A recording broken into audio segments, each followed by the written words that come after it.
Hi, my question isn't about Tyrael. He's such a fan favorite and such an amazingly designed character. How has the process been going to bringing him into the world of Diablo 3, and how much interaction will the player really have with him? Leonard, do you want to get that one? Or We're Michael? conferring. Hold on a second.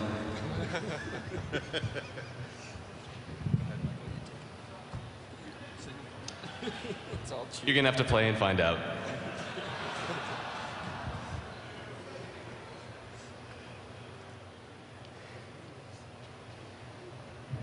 Hello, my question is, how is the PvP system going to be implemented, and how is it going to be different from D2? Like, can a random player just enter a random game and start going crazy, or what? So for our PvP system, we haven't really announced specifically what we're going to do for PvP, but what I can tell you is we don't have any intention of supporting the go hostile at any time kind of gameplay from the previous games. We feel like it really, we know there's a percentage of players out there who really love it, but we feel that it hurts the cooperative game too much. It makes people ultimately in the long run not play together, which is not what we want. We are going to support PvP, and we're going to support it better than any of the previous products did. We know that there was a really big dueling community, and we want to make sure that whatever PvP community comes up around Diablo 3 gets a lot more recognition and a lot more direct support from us. We are working on a system, but we are not going to announce anything today.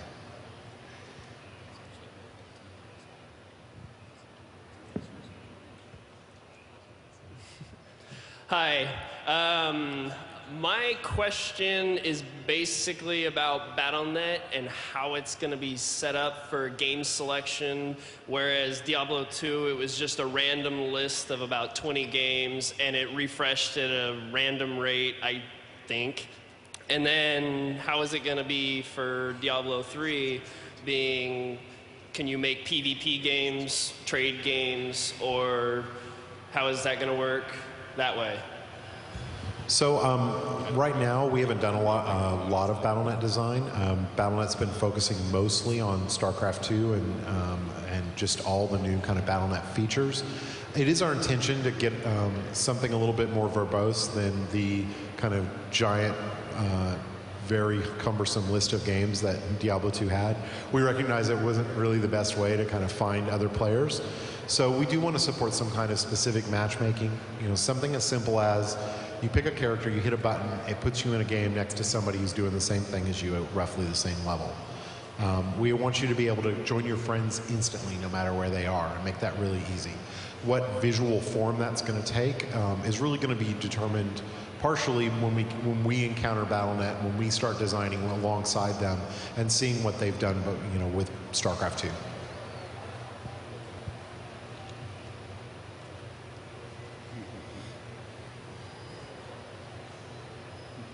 Hello, I was wondering if you plan to have synergies in the talent trees with D3.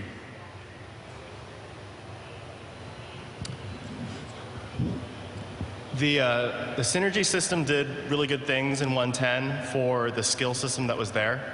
The skill system that's in Diablo 3 currently, I don't think the need for them exists in the same way. In Diablo 2, the synergies, a lot of times you had like wasted points because you were making, say, like a frozen orb sork or something, and then you had all these other skills that you got in the way, and it felt really wasteful and negative to the player. So the synergies help to support that. The skill system's so different in Diablo 3 that I don't think synergies will be needed in that way. That said, the player still needs a breadth of customization options. So we are looking at maybe easier to understand synergies or something that would be more appropriate for whatever the final skill system ends up being.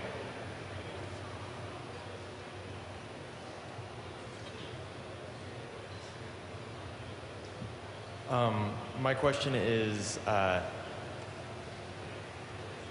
there going to be like more variety of quests, like compared to Diablo 2?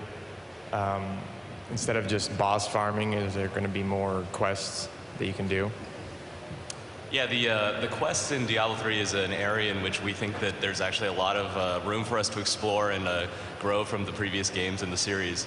As you can tell if you've played the demo on the floor, we're trying a lot of new gameplay mechanics and how we can vary your gameplay experience and also deliver story and interesting events.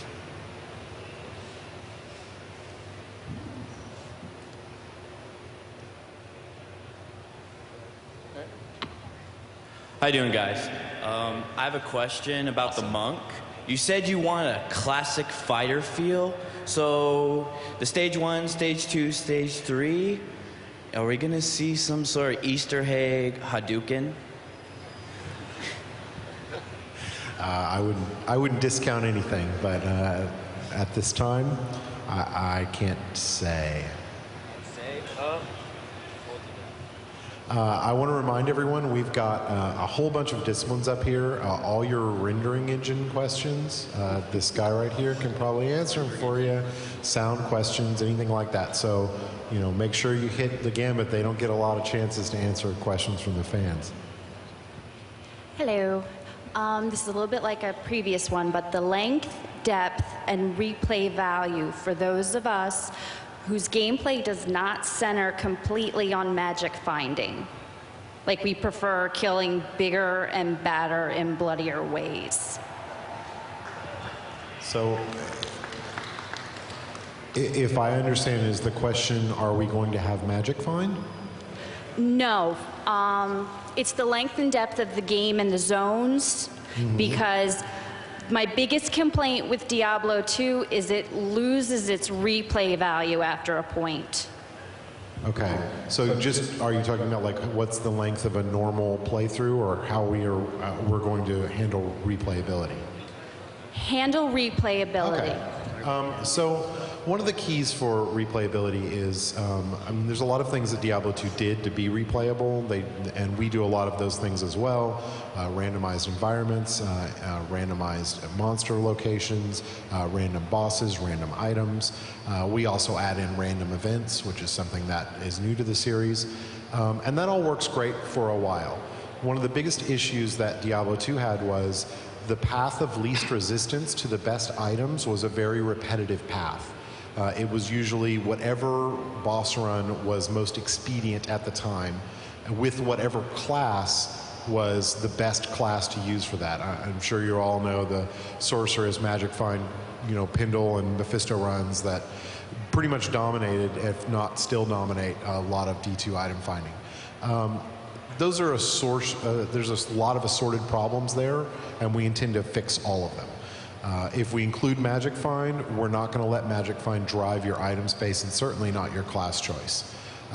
Part of the reason that it did was that there are certain classes that items weren't as valuable for, like the Sorceress. The Wizard now really values items, because items is where she gets a lot of her damage from through spell damage abilities, which was not really something that existed heavily in D2.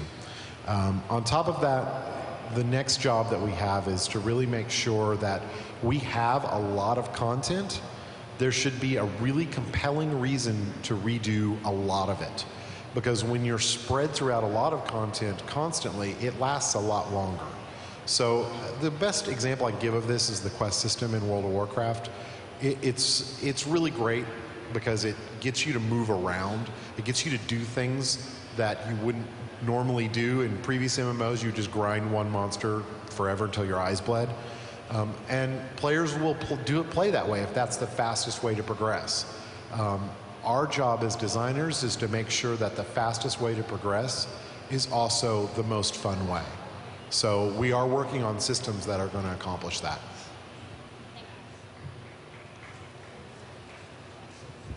You can clap, it's okay.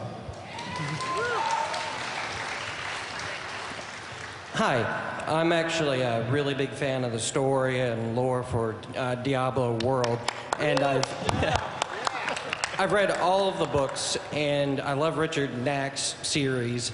And obviously, the Necromancer is probably the most fleshed out faction in the Diablo world. And it sounds like from previous panels that I've listened to, we're not probably going to get the Necromancer class again, which is fine, but are we going to still see the faction? Because obviously this is a big thing happening in the world, and they usually show up for big events. So, are you saying you'd like to see Zale possibly in the game? Oh, just a little bit. Maybe. Yeah, just because you're not going to see a certain class as a playable character in the game, we want to make the world feel like it's a living world. So our story is evolving all the time, and the areas you're going to, we're refining them and putting in different quests and events, but we're looking at all that stuff. So I can't give you a definitive answer, half because I don't want to spoil the surprise, and half because I don't know yet what exactly is going to go in or isn't. But that's our intent, is to put a lot of that kind of stuff in. And there is a Necromancer in the demo right now, as Michael has pointed out.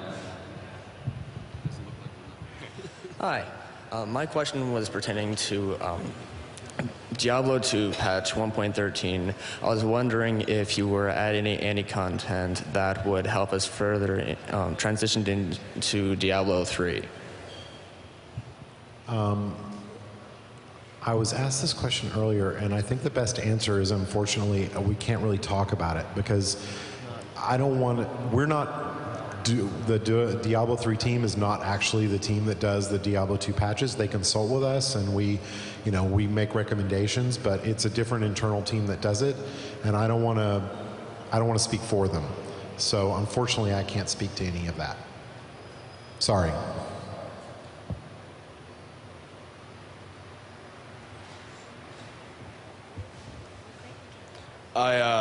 I know everybody's thinking this, but where's the Hammerden, and what role is it gonna play? Like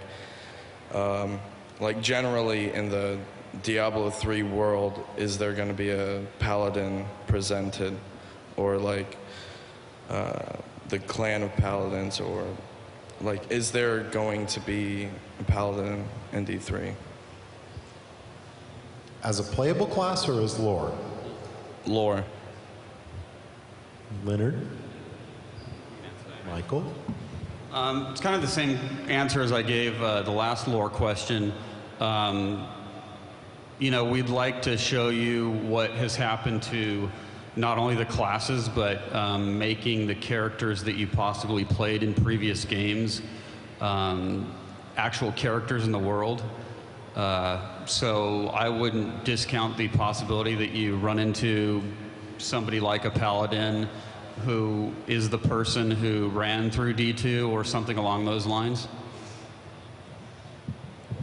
I'm gonna add to that because I like to throw out stuff like this every now and then. We do have some plans for those guys. They're long-term plans, but stuff's gonna happen. That's all I'm gonna say. You're such a tease. Where's Chris Metzen?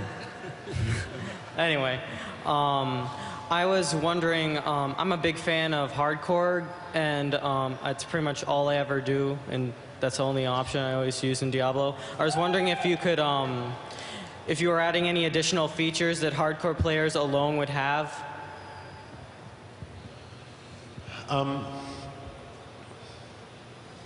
We do want hardcore. Only way to play, right? Yeah, all right. We definitely want to do hardcore again.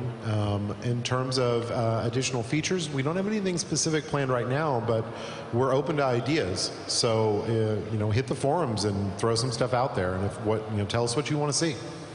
I want to see the hardcore naked mode like those guys just did. Did you guys hear about that?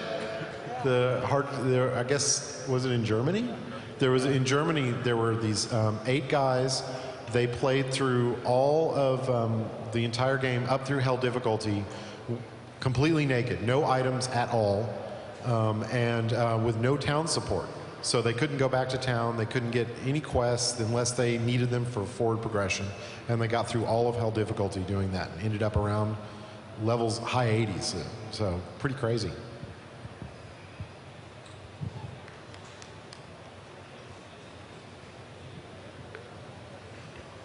All right. Hey guys, first of all, I just want to say how excited I was about the monk class yesterday.